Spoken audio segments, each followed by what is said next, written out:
The first time Andrew Morgan saw Pauline Hart, she was standing between a burning fence post and three armed men, holding nothing but a hay rake like it was a rifle, and something in the set of her jaw made him rein his horse around before his mind had even decided to do it.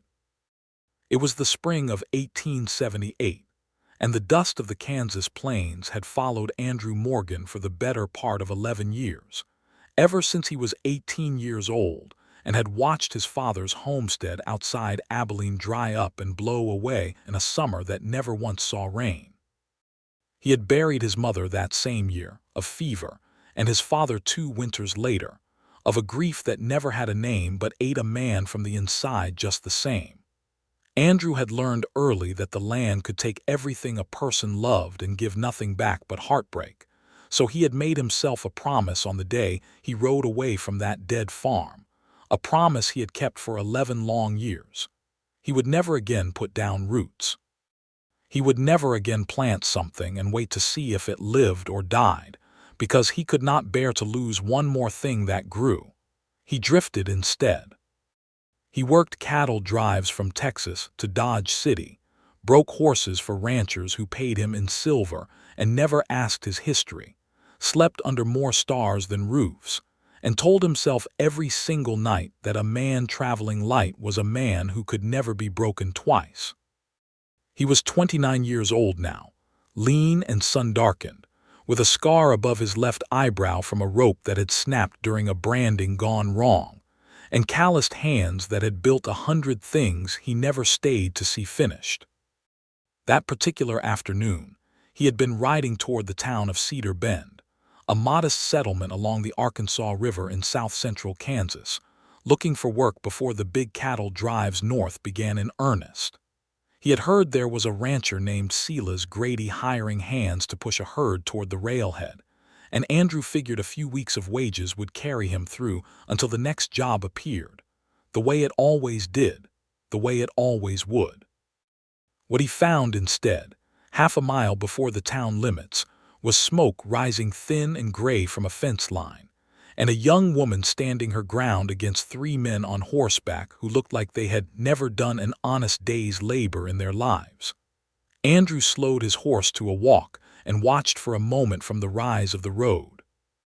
The woman was perhaps 25 years old, her dark hair pulled back beneath a wide straw hat, her calico dress dusted with dirt, and her voice, when it carried to him on the wind, was steady in a way that surprised him. "You tell Mr. Grady," she was saying, "that this land belonged to my father, and it belongs to me now, and no amount of burning my fence posts is going to change what is written down at the land office in Wichita." One of the riders, a broad man with a handlebar mustache and a tin star that Andrew did not recognize as any lawful office he had ever seen, spat into the dirt near her feet. "Mr. Grady is a patient man, Miss Hart," the rider said, "but even patient men run out of patience when a woman alone is sitting on water rights he needs for 800 head of cattle. Then Mr. Grady can buy water rights from someone willing to sell them," she answered. "I am not willing, and I will not be. Now get off my land before I go fetch the sheriff." The second rider laughed, low and mean. "Sheriff Dunbar's got no love for you either, missy, not since your daddy voted against the railroad spur coming through his property." Andrew had heard enough. He was not a man who went looking for trouble, and 11 years of drifting had taught him the wisdom of staying out of other people's quarrels. But there was something about 3 grown men circling a lone woman that curdled in his stomach the way spoiled milk curdles in a churn. He nudged his horse forward down the slope, unhurried, letting the animal's hooves announce him on the hard-packed road. "Afternoon," Andrew said, drawing up a dozen feet from the group. "Seems like an awful lot of men for one fence post." The 3 riders turned. The one with the mustache narrowed his eyes. "This ain't your business, stranger." "Might not be," Andrew agreed, resting his forearm easy across his saddle horn in a posture that looked relaxed and was anything but.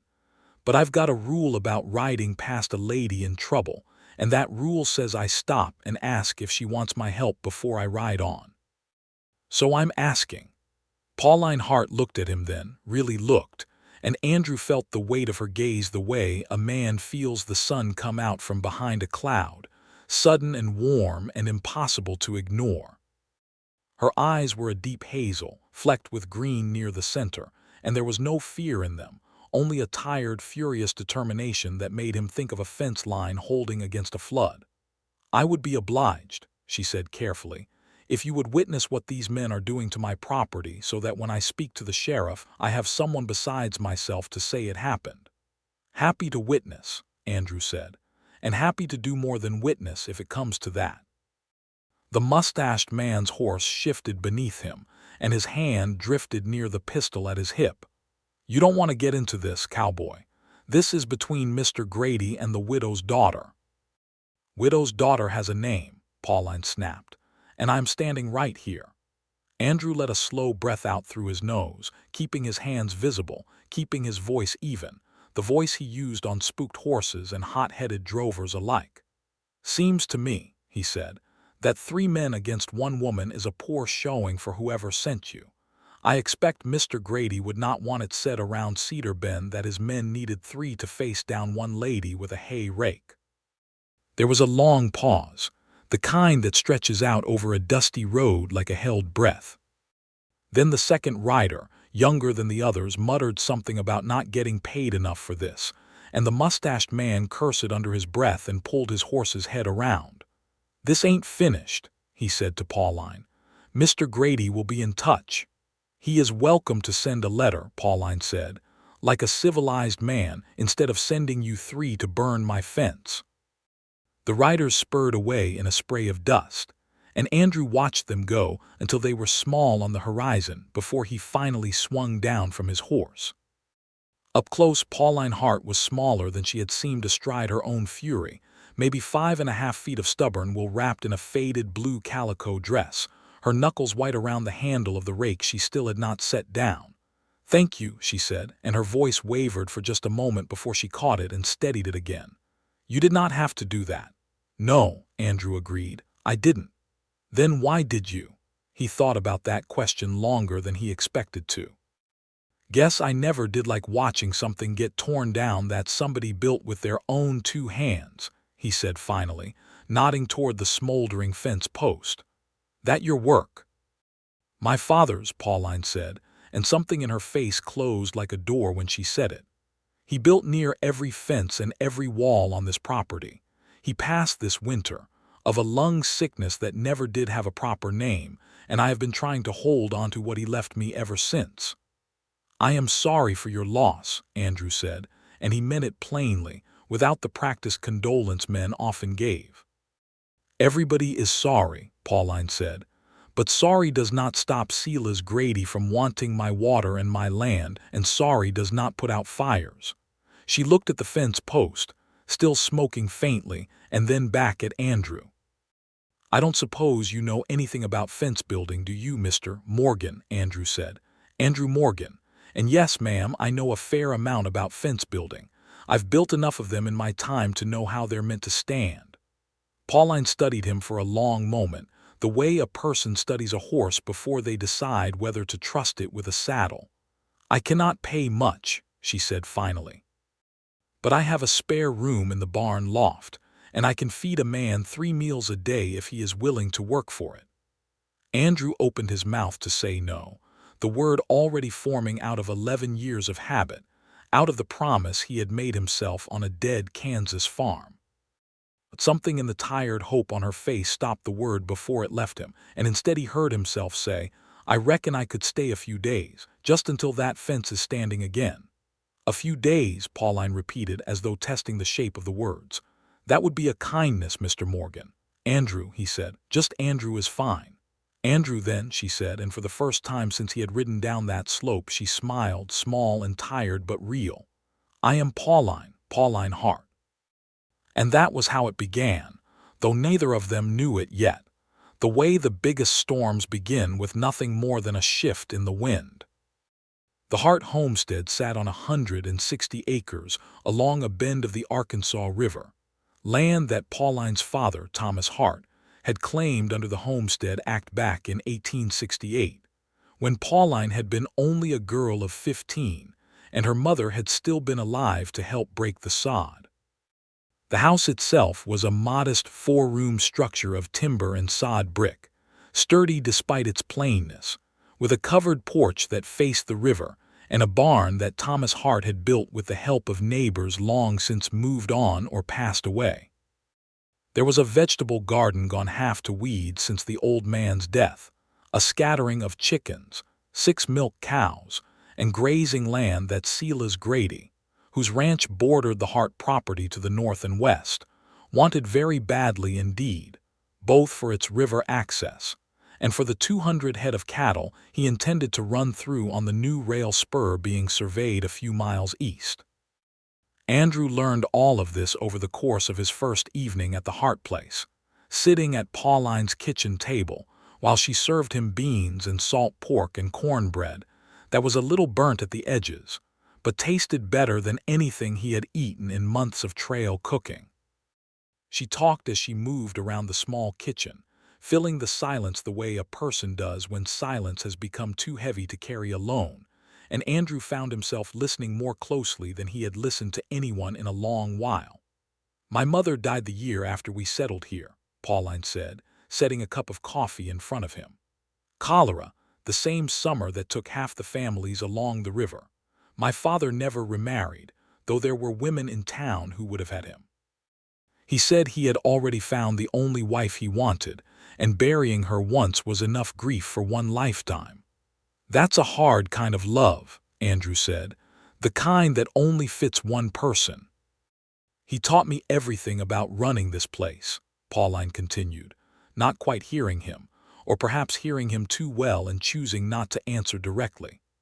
"How to plant corn so it doesn't drown in a wet spring, how to read the sky for hail, how to keep the cows from wandering into the river shallows.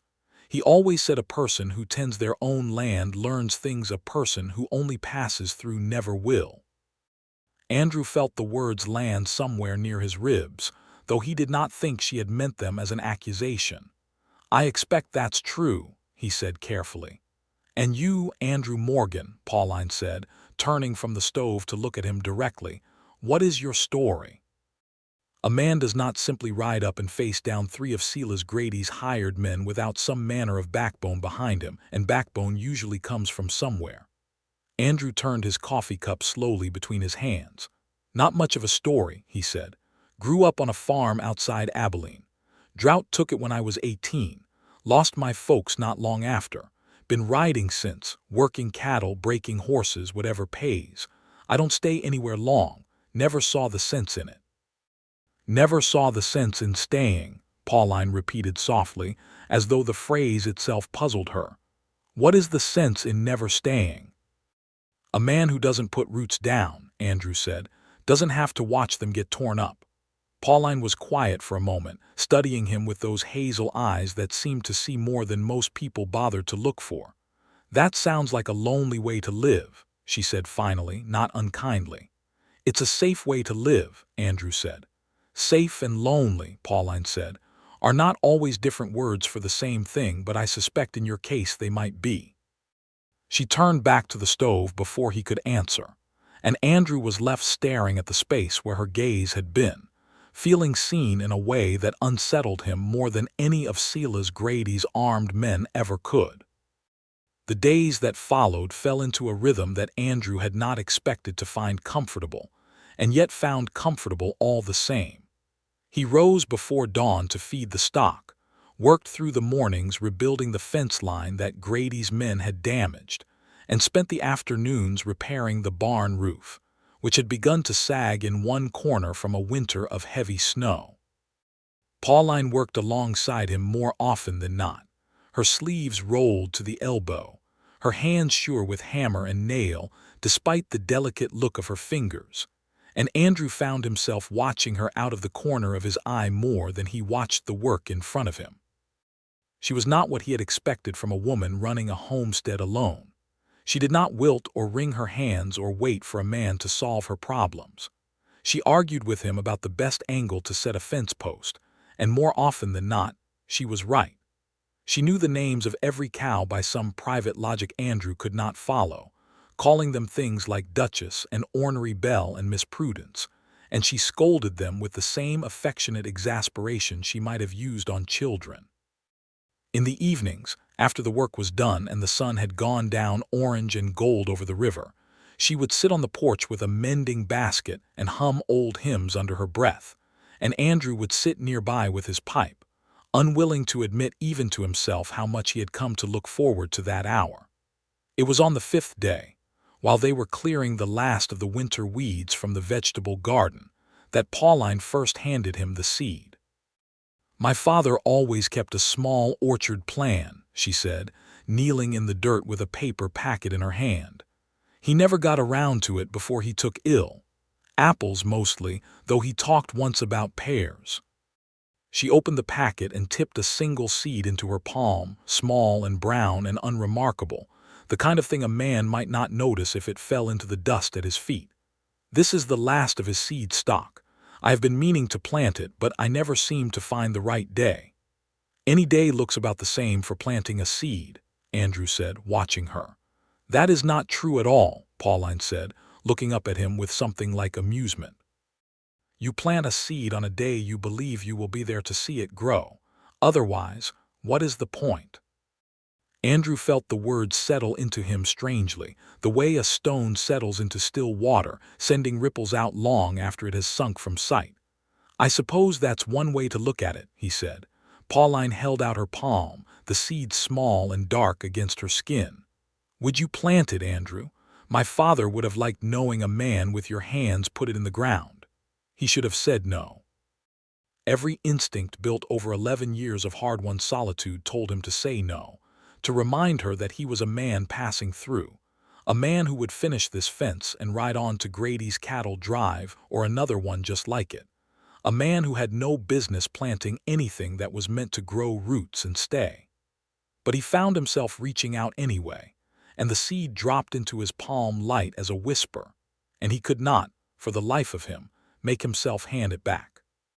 "All right," he said, his voice rougher than he intended. "Where does your father want it planted?" "Near the porch," Pauline said, "where he could have watched it grow from his chair in the evenings with a cup of coffee." Her voice caught slightly on the last words, and Andrew looked up to see her blinking hard against the sun, or against something the sun had nothing to do with. They walked together to the spot she indicated, a patch of ground near the southeast corner of the porch that caught the morning light without too much afternoon heat, and Andrew dug a small hole with the trowel she handed him, his knees in the dirt beside hers. He set the seed into the ground with more care than he had ever handled anything in his life, and covered it over, and Pauline poured a dipper of water from the well bucket onto the fresh soil. "There," she said softly, "now it has a chance."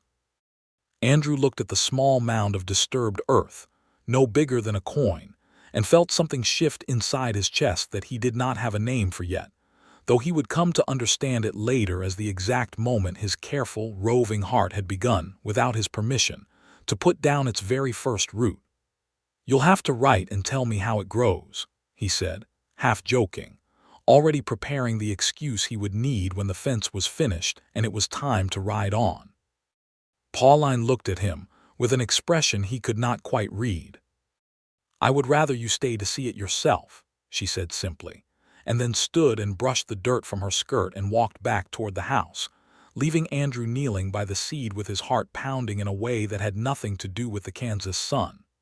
The fence was finished within the week, sturdy new posts standing where the burned ones had been, the wire strung tight and true, and by any reasonable measure, Andrew Morgan's business at the Hart homestead was concluded.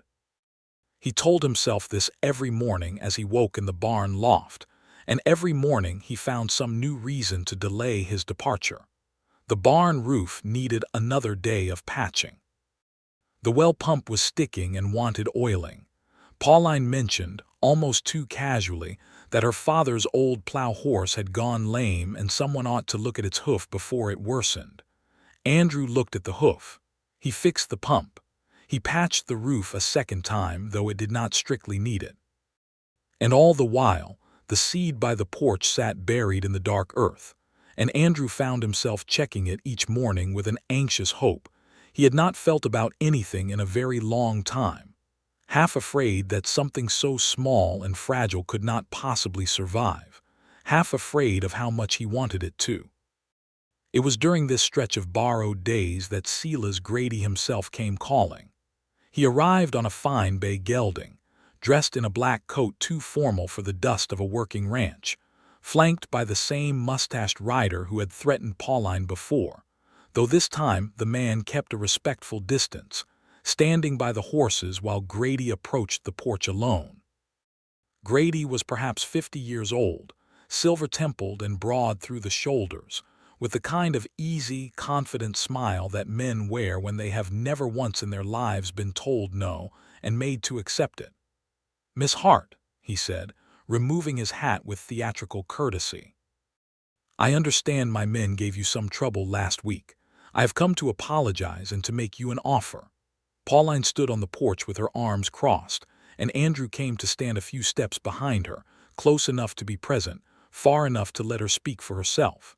"An apology would mean more, Mr. Grady," Pauline said, "if it did not arrive alongside another attempt to buy land I have already told you is not for sale." Grady's smile did not waver. $200, Miss Hart. That is more than fair for 160 acres of unimproved prairie." "It is not unimproved," Pauline said. "My father improved every inch of it with his own hands, and I intend to keep improving it with mine." "A woman alone cannot hold a homestead forever," Grady said, his voice smooth but with an edge beneath it now, like a blade wrapped in silk. "The railroad is coming through this valley within 2 years. Land along the river will be worth 10 times what I am offering, and men far less patient than me will want it by then. I am trying to do you a kindness, Miss Hart, before kindness is no longer on the table." "I have heard your kindness," Pauline said. "It set fire to my fence post." Grady's gaze flicked, for the first time, to Andrew standing behind her. "And who is this?" "Another drifter you've hired to play protector." "My name is Andrew Morgan," Andrew said, stepping forward, keeping his voice level. "I've been helping Miss Hart with repairs." "Morgan," Grady repeated, as though testing the name for weakness and finding none to exploit. "You do well to remember, Mr. Morgan, that whatever wages Miss Hart is paying you will not be worth much once this land belongs to my ranch, one way or another." "Seems to me," Andrew said, "that land only belongs to a man if he owns the deed, and last I heard, that deed has Miss Hart's father's name on it, now passed to her." Grady's jaw tightened almost imperceptibly. "Deeds can be contested. Filings can be lost. Wichita is a long way from here, and county records have a way of going missing in a fire or a flood or simple bureaucratic carelessness." He let the threat hang in the warm afternoon air, then replaced his hat and gave a shallow bow. "I will call again, Miss Hart, when you have had time to consider more carefully. Good day." He rode off with his man trailing behind, and Pauline stood watching until they were out of sight, her hands gripping the porch rail so tightly her knuckles went white. "He means it," she said quietly. "About the records, he has friends in the county office, if my father's filing were to go missing." "Then we make certain it doesn't," Andrew said, surprising himself with the certainty in his own voice. Pauline turned to look at him. Andrew hesitated only a moment. "Seems like a poor time for me to ride off," he said, "with a man like that circling your land like a buzzard over a dying cow." "You have already stayed longer than you meant to," Pauline said, and there was no accusation in it, only a quiet observation, as though she had been counting the days the same as he had. "I have," Andrew admitted. "I don't rightly know what to make of that." "Perhaps," Pauline said softly, "you do not need to make anything of it just yet. Perhaps it can simply be what it is for now." Andrew found he had no answer for that, none that his 11 years of careful solitude had prepared him to give. And so he said nothing at all, and simply stood beside her on the porch as the dust from Grady's horses settled back over the road, and the small seed beneath the earth kept its silent, patient work of becoming something more than it had been. 2 weeks passed, and the seed by the porch sent up its first pale green shoot on a morning when the whole prairie smelled of rain that had fallen overnight and not yet burned off in the sun. Pauline found it first, kneeling in the damp earth with a small cry of delight that brought Andrew running from the barn, half convinced something was wrong, only to find her sitting back on her heels with tears standing in her eyes and a smile so bright it seemed to compete with the sunrise itself. "Look," she said, pointing to the tiny curl of green no bigger than a fingernail. "Look, Andrew, it lived." He knelt beside her in the wet grass, and together they studied the small shoot as though it were a newborn colt taking its first uncertain steps. "It did," he said, and his voice was thick with something he could not name. "You planted it," Pauline said. "It is as much yours as it is my father's now." Andrew looked at the small green thing pushing its way up out of the dark Kansas soil, defiant and fragile all at once, and thought of his father's dead farm outside Abilene, the fields that had cracked and blown away, the promise he had made himself never to watch something he loved wither again. But this seed had not withered. It had lived, against the odds of a hard winter and an uncertain spring, and something about its stubborn survival loosened a knot in his chest that had been tightening for 11 years. "I suppose it is," he said quietly, and found that the words did not frighten him nearly as much as he had expected them to.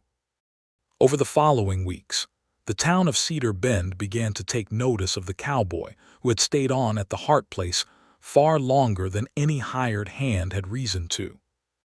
Andrew rode into town for supplies more often than strictly necessary, and found himself greeted by name at the general store, and invited to Sunday services by the Reverend, and clapped on the shoulder by old ranchers who remembered Thomas Hart fondly, and were glad, they said, to see his daughter had found a decent man to help shoulder her burdens. Andrew found he did not mind the attention nearly as much as he expected, though he was careful, always, to correct anyone who assumed too much about his relationship with Pauline, even as the correction grew harder to make with any real conviction.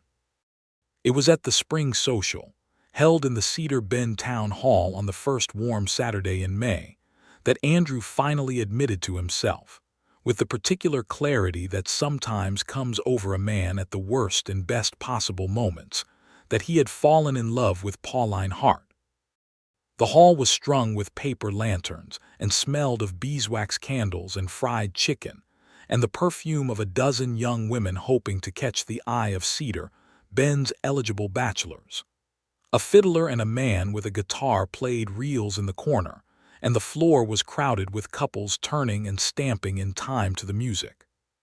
Pauline had worn her mother's old blue dress for the occasion, let out at the seams to fit her, and when Andrew saw her come through the door on the arm of an elderly widow who had insisted on chaperoning her, he felt the breath leave his chest entirely, as though he had been thrown from a horse. "You look like you have seen a ghost," said Jessie Cole, an old drover friend of Andrew's who had drifted into Cedar Bend that same week looking for cattle work, and who was leaning against the wall beside him with a cup of punch in his hand. "Something like that," Andrew murmured.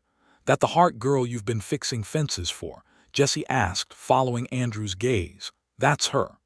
Jessie studied his old friend with a knowing grin. "You've got that look, Andrew Morgan. I've seen it on men before they do something foolish like get married." "I'm not getting married," Andrew said too quickly. "Sure," Jessie said. "I'm not drinking Widow Calloway's punch, which if I'm not mistaken has more whiskey in it than punch."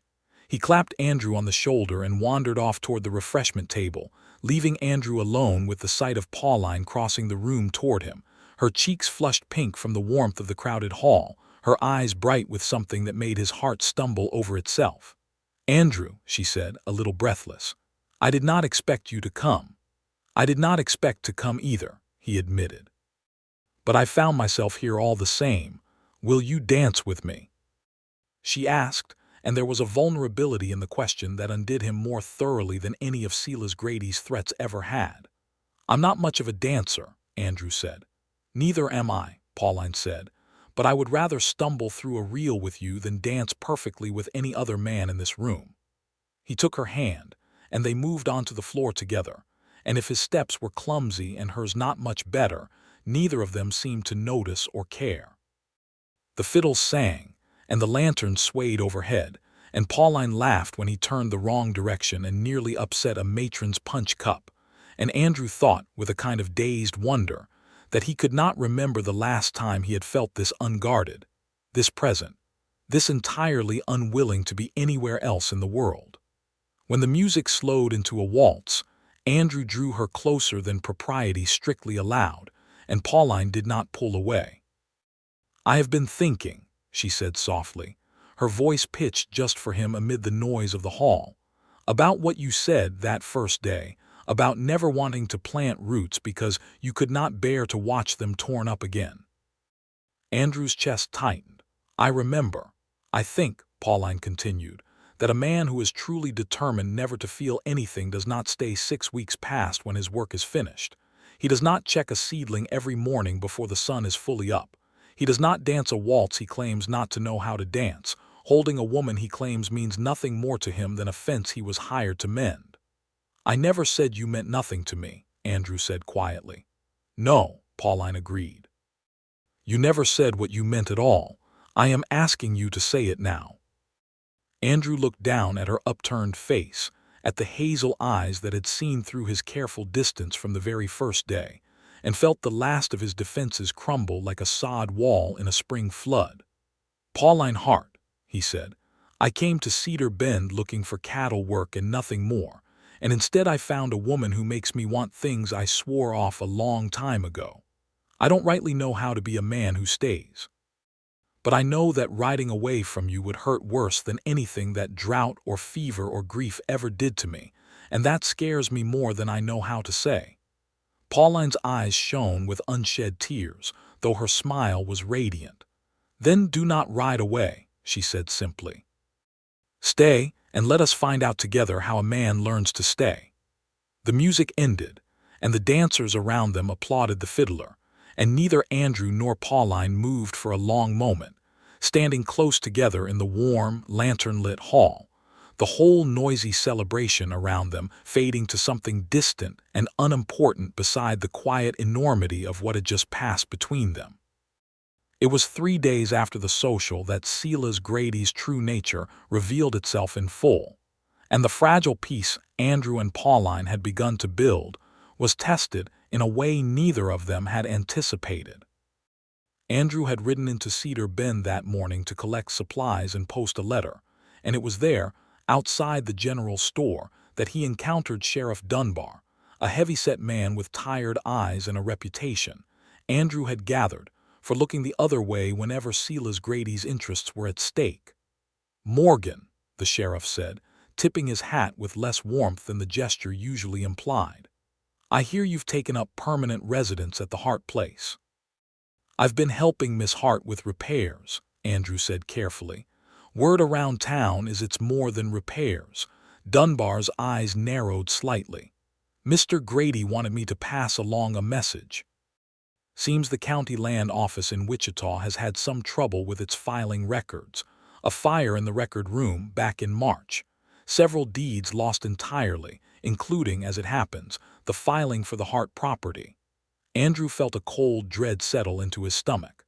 "That filing was made 10 years ago. There must be copies."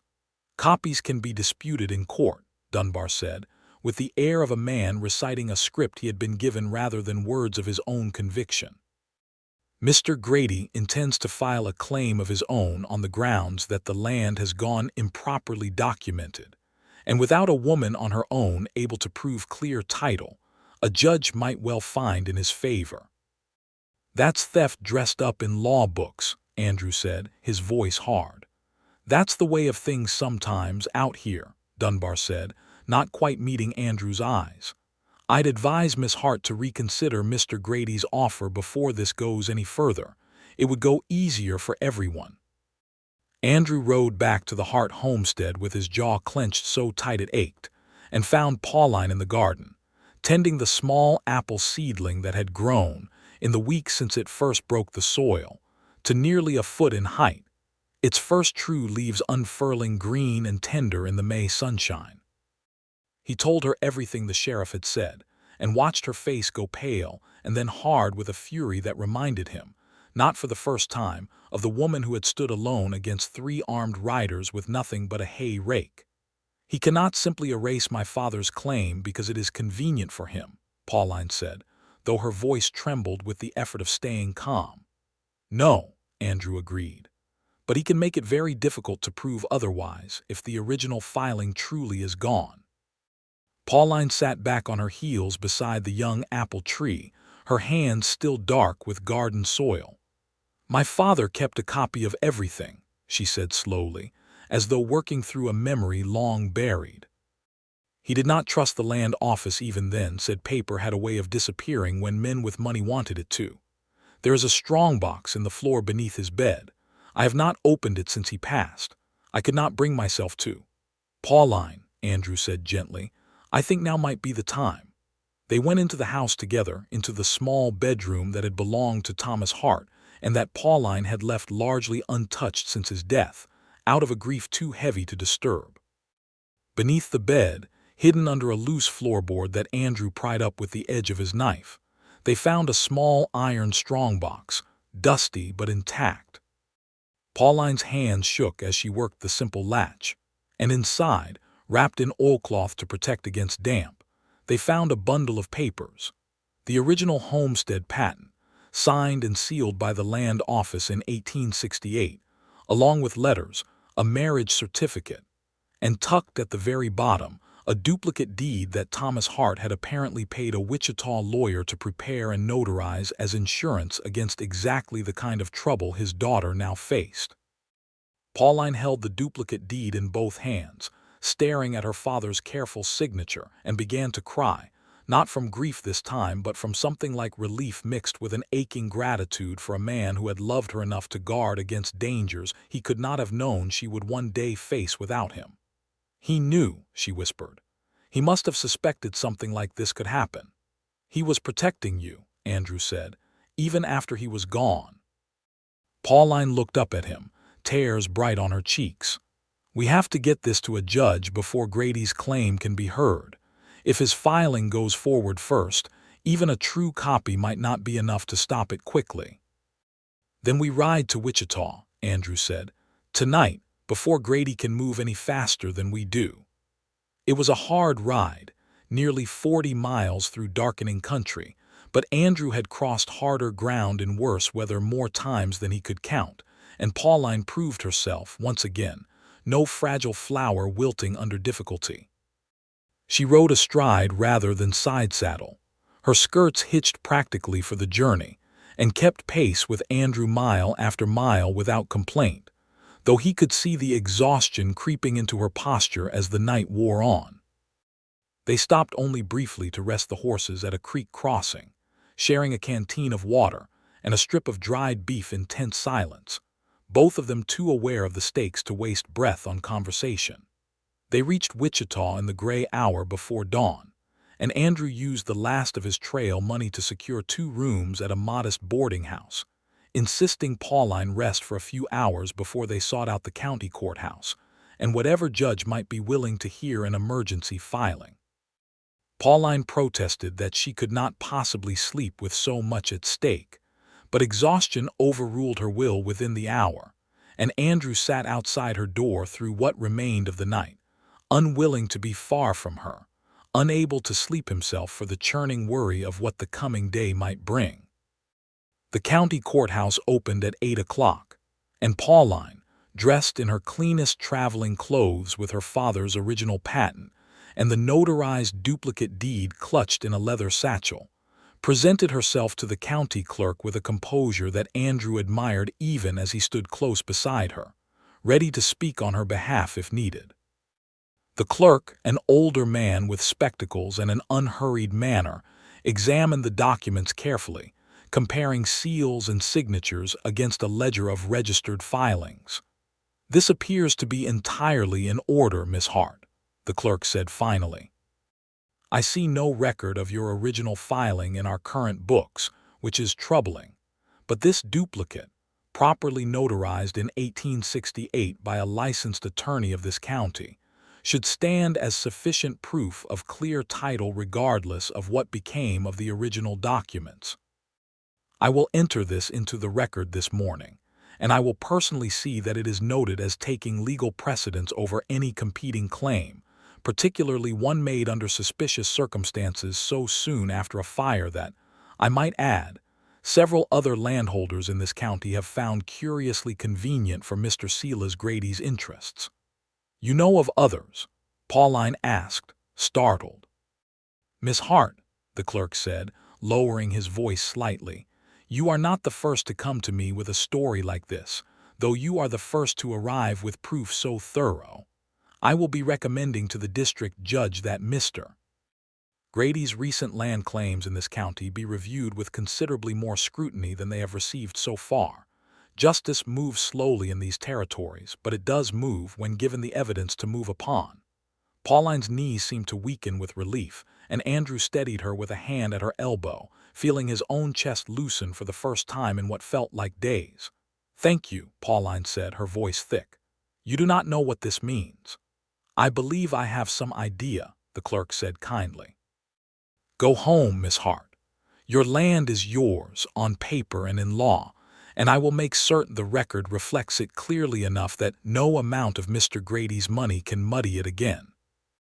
They rode back to Cedar Bend that same afternoon, weary but triumphant, and Andrew found himself laughing aloud somewhere along the empty road, a laugh born of relief so total it nearly undid him. What is so funny?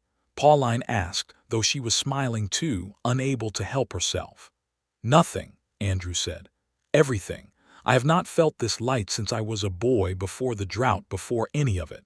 I forgot a person could feel this way.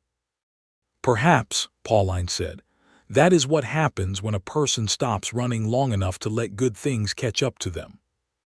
Andrew reached across the space between their horses and took her hand, and they rode the last miles back to the homestead like that, hand in hand beneath a wide Kansas sky turning gold with the late afternoon sun, and Andrew thought that whatever fear had kept him moving for 11 years seemed, at that moment, very small and very far away. Silas Grady did not accept his defeat gracefully, though his final attempt to seize the heartland proved to be as much his undoing as it was his last stand. Word reached Cedar Bend within the week that the district judge, acting on the clerk's recommendation, had opened a formal inquiry into the suspicious fire at the Wichita Land Office, and that at least 4 other homesteaders in the county, all of them women or elderly men without powerful connections, had come forward with similar stories of contested claims that had mysteriously favored Silas Grady's growing empire of land and cattle.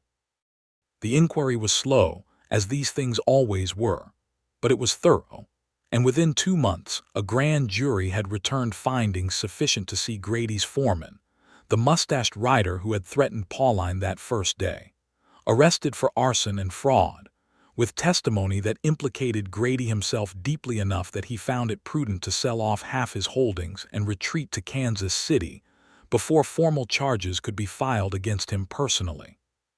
Cedar Bend breathed easier in the aftermath, and Pauline Hart, whose courage in pursuing the truth had become something of local legend by midsummer, found herself regarded with a respect that had nothing to do with pity for a woman alone, and everything to do with admiration for a woman who had refused to be moved.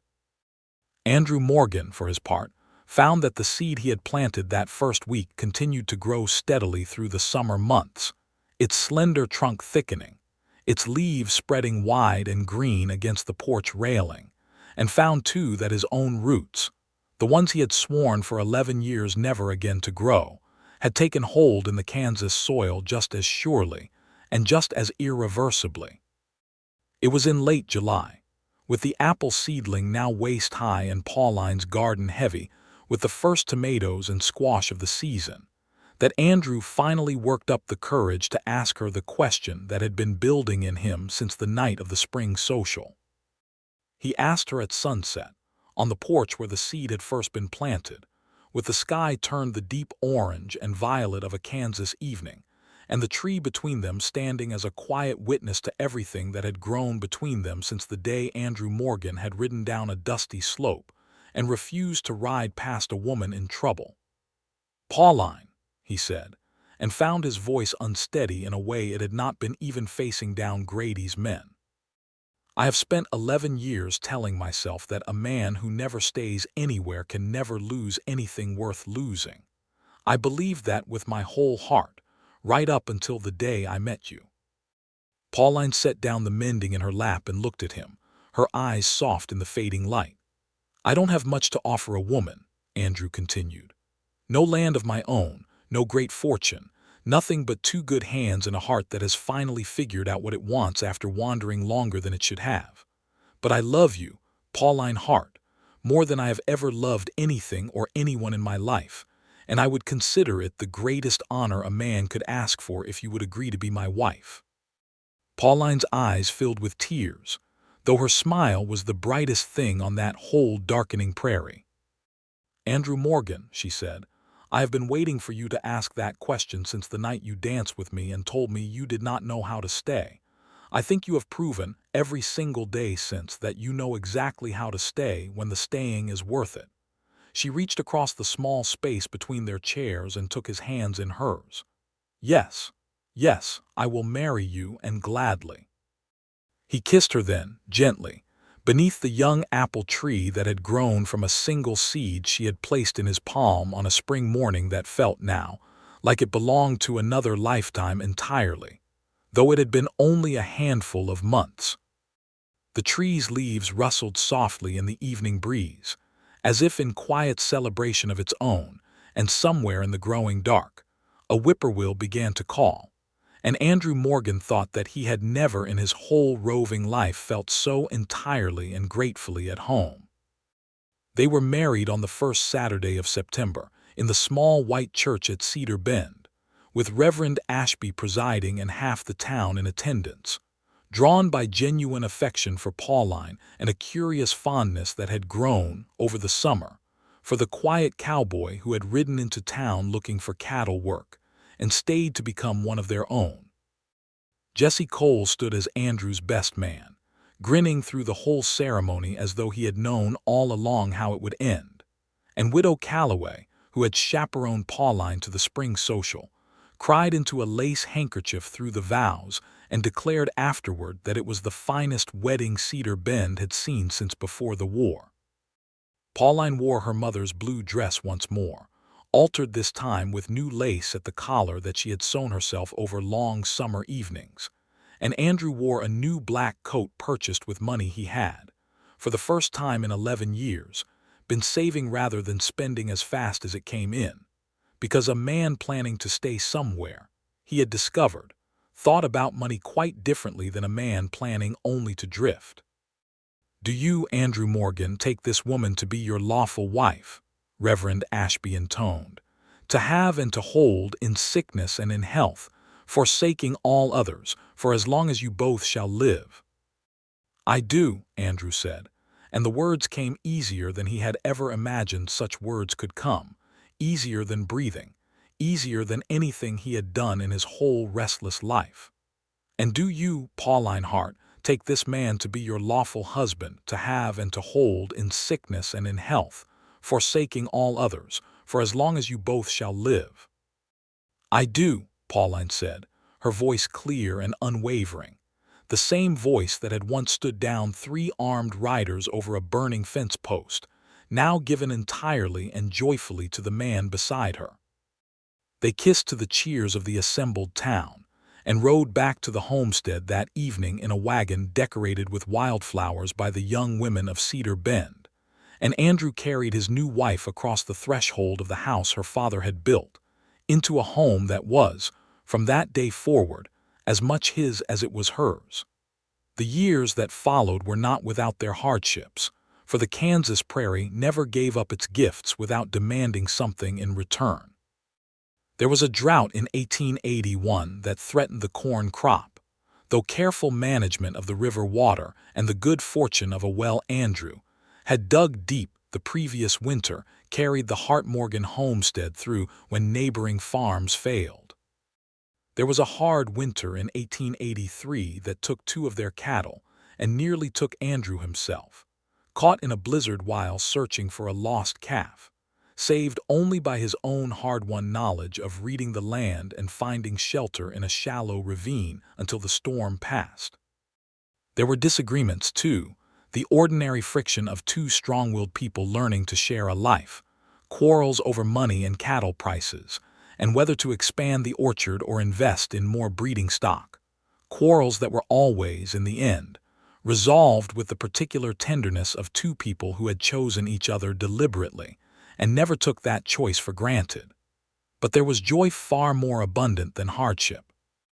The apple tree that Andrew had planted with his own hands bore its first fruit in the spring of 1882, small and tart but sweet enough that Pauline declared them the finest apples in the whole state of Kansas, and baked them into a pie that Andrew ate 3 slices of before admitting, with a laugh, that perhaps she was right. The orchard grew from that single tree to a dozen, then 2 dozen, as Andrew and Pauline together saved seeds from the best fruit each autumn and planted new trees each spring, until what had once been a single hopeful seed had become a proper orchard that travelers on the Cedar Bend Road would remark upon, asking whose careful hands had coaxed such abundance from the Kansas soil. Their first child, a son they named Thomas after Pauline's father, was born in the spring of 1880, arriving squalling and healthy on a night when Andrew paced the porch outside their bedroom so many hours that he wore a visible path in the dust. And when the midwife finally called him inside to meet his son, Andrew wept without shame, holding the small, red-faced bundle that represented the first blood relation he had held close since burying his own parents more than a decade before. Their second child arrived 2 years later, a daughter they named Ruth, quick and clever from her first breath, with her mother's steady hazel eyes and her father's stubborn set of jaw. And Andrew found himself, in those years, becoming a man he scarcely recognized from the drifter who had once sworn off every form of attachment, a man who knew the sound of his children's laughter from 3 fields away, who built them a swing beneath the growing apple orchard, who taught his son to ride a pony before the boy could properly walk, and taught his daughter to read from his own worn Bible on quiet Sunday afternoons. A third child followed in 1885, another son, whom they named Andrew's father's name, James, in memory of the man whose dead farm outside Abilene had once taught Andrew the hardest lesson of his young life, a lesson he had spent years running from before finally learning its gentler opposite truth on the Hart homestead. That the roots a man plants are not always torn away, that sometimes, if a person is patient and careful and lucky enough to find the right soil, those roots grow deep and strong and yield a harvest sweeter than any man could have imagined possible. Cedar Bend itself grew and changed around them through those years, as the railroad Silas Grady had once schemed to profit from finally arrived in 1884, laid not through the Hart property, but along a route a mile to the south, bringing new settlers and new commerce to the town without disturbing the peace of the Riverbend homestead. Sheriff Dunbar, whose complicity in Grady's schemes had never risen to the level of formal prosecution but had cost him the trust of the town regardless, did not seek re-election, and was replaced by a younger man who counted Andrew Morgan among his personal friends and had no patience whatsoever for land schemes built on stolen deeds. Silas Grady himself was never heard from in Cedar Bend again, though rumor occasionally reached them of his diminished fortunes in Kansas City, a fitting enough end, Pauline sometimes said, for a man who had tried to build his wealth on other people's stolen ground. It was on a warm evening in the autumn of 1888, 10 years after Andrew Morgan had first ridden down that dusty slope to find a young woman standing alone against 3 armed men, that the family gathered beneath the now fully grown apple orchard to celebrate the harvest, as had become their custom each September.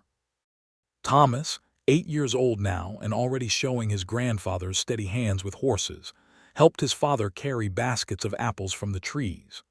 Ruth, 6, sat in the grass weaving a crown of wildflowers with the same careful concentration her mother brought to every task, however small. And James, 3 years old and still unsteady on his feet, toddled between the trees chasing a barn cat with delighted shrieks that made his parents laugh despite themselves. Andrew stood at the edge of the orchard, watching his family in the golden evening light, and felt Pauline come to stand beside him, slipping her hand into his the way she had done 1,000 times in the 10 years since that first ride back from Wichita. "Do you remember," Pauline said softly, "the first seed I gave you?" "I remember," Andrew said. "I remember thinking I would plant it and be gone within the month before it had even properly sprouted." "And now look," Pauline said, gesturing toward the orchard spread before them, 24 trees heavy with fruit, their children running laughing beneath the branches, the house behind them warm with lamplight and the smell of supper cooking. An entire orchard grown from a single seed, and a man who swore he would never plant roots, standing here with roots deeper than any tree in this county. Andrew pulled her close against his side, pressing a kiss to her hair, breathing in the familiar scent of her, sun and soap, and the faint sweetness of the apples she had been baking that afternoon. "I used to think," he said quietly, "that staying meant losing. That if I loved something enough to plant it in the ground, I would only have to watch it die, the way I watched my father's farm die, the way I watched my parents die. I thought moving was the only way to keep from breaking. And now?" Pauline asked, though she already knew the answer, had known it for years, but loved to hear him say it all the same. "Now I know that some things, planted in the right ground, tended with the right hands, do not die," Andrew said. "They grow. They give you more than you ever thought to ask for. I was wrong to run from that for 11 years, Pauline. I am only grateful I stopped running in time to find you." "I am the one who is grateful," Pauline said. "You saved this land, Andrew. You saved me, if I am honest, more times than I can count, that first day and every day since. But most of all, you gave me a family and a home that is fuller and happier than I ever imagined it could be, after my father died and I thought I would spend the rest of my life fighting alone to keep what little I had left." "You were never going to lose this land," Andrew said. "You are the strongest person I have ever known. I only helped." "You did more than help," Pauline said, smiling up at him. "You stayed. That has made all the difference." They stood together beneath the apple trees as the sun sank low and gold over the Kansas prairie, watching their children play in the fading light. And Andrew Morgan, who had once sworn on a dead farm outside Abilene that he would never again plant something and wait to see if it lived, thought that he had never in his whole life been so grateful to have broken a promise. The seed Pauline Hart had placed in his palm on a spring morning a decade before had grown into an orchard, and the orchard had grown into a home, and the home had grown, most improbably and most wonderfully of all, into a love that neither drought nor fire, nor any of Silas Grady's schemes had ever managed to uproot. That night, after the children had been put to bed and the last of the harvest apples had been stored away in the root cellar for winter, Andrew and Pauline sat together on the porch where it had all begun, in the same chairs where Pauline's father had once dreamed of an orchard he never lived to plant, and looked up at the wide Kansas sky, scattered thick with stars. 10 years, Pauline said softly, resting her head against Andrew's shoulder. 10 years, Andrew agreed. "And I would not trade a single day of them, not even the hard ones, not even the day Grady's men burned my fence post, because if they hadn't, I might have ridden past you on that road and never known what I was leaving behind. You would have found your way back eventually," Pauline said, with the easy confidence of a woman who had learned, over 10 years of marriage, exactly how deeply her husband's heart had rooted itself in this small patch of Kansas ground. "Some things are simply meant to grow together, Andrew Morgan, whether a person plants them on purpose or by pure accident of fate." Andrew laughed softly, pulling her closer against him in the cool evening air. "Maybe so," he said, "though I am glad we did not leave it entirely up to fate. I am glad you handed me that seed instead of waiting to see if I would ask for it myself." "I knew you would need a reason to stay," Pauline said. A man like you, with as much running in his blood as you had, needed something small enough to hold in one hand, something he could tell himself was temporary, right up until it wasn't. You knew me better than I knew myself, Andrew admitted. I knew, Pauline said, that any man who stopped his horse to help a stranger, at the risk of 3 armed riders, had more roots in him already than he was willing to admit. I only gave the roots somewhere to grow. They sat together in comfortable silence after that, listening to the soft night sounds of the prairie, the distant call of an owl, the rustle of wind through the orchard they had built together from a single small seed. And Andrew Morgan, cowboy and drifter no longer, but husband and father and a man finally, fully, gratefully home, thought that he had never in all his wandering years imagined a peace so complete as the one he had found in the arms of Pauline Hart. In the home they had built together on the banks of the Arkansas River, in the life that had grown, patient and unstoppable as any orchard, from the moment he had refused, all those years ago, to ride past a woman in trouble. The seasons turned, as seasons always do, and the Morgan family grew and flourished alongside their orchard through the years that followed. Thomas grew into a fine young man who took over much of the cattle work from his father as Andrew's joints grew stiffer with age, marrying a Cedar Bend schoolteacher in 1898 and settling on 40 acres carved from the edge of the homestead as a wedding gift from his parents. Ruth grew into a woman as capable and clear-eyed as her mother, eventually training as a nurse in Wichita before returning to Cedar Bend to marry a young doctor who had come west to establish a practice, the two of them opening the town's first proper infirmary in 1901. James, the youngest, proved to have his father's restless curiosity tempered by his mother's steady patience, and became something of a horticulturist in his own right, expanding the family orchard until it was known throughout the county as the finest fruit-growing operation between Wichita and Dodge City. Andrew Morgan lived to see all of this, and more besides, growing old on the same porch where he had once knelt in the dirt to plant a single seed at the urging of a woman he had known for less than a week. He and Pauline celebrated their 40th wedding anniversary in the autumn of 1918, surrounded by children and grandchildren, sitting beneath the oldest apple tree in the orchard, the very first one, grown now thick and gnarled and still, every autumn heavy with fruit. "Do you ever regret it?" Pauline asked him that day, her hair gone silver, her hands softer but no less capable than they had been the day he met her. "Giving up the wandering life, I mean. Settling here with me all these years." Andrew looked at his wife, at the deep laugh lines around her eyes that had not been there when he first saw her standing against Grady's men with nothing but a hay rake, at the home and family and orchard they had built together from nothing but stubbornness and love and a single small seed, and shook his head slowly. "I spent 18 years of my life running from roots," he said, "because I thought staying meant losing everything, one way or another. It took you handing me a seed to teach me the truth of it, Pauline. Roots do not mean you will lose everything. They mean you have something worth keeping, something worth fighting for, something that grows stronger the longer you tend it instead of weaker." He took her hand, weathered now but still warm, still hers. "I have never once regretted staying, not for a single day. You gave me a home, Pauline Hart, when I did not even know how badly I needed one, and I have thanked God for that gift every morning of my life since." Pauline smiled and leaned her head against his shoulder, the two of them sitting together beneath the tree that had grown alongside their love, in the home they had built together on the banks of the Arkansas River, in the life that had begun with a cowboy who swore he would never plant roots, and a woman who had handed him a seed he could not bring himself to throw away.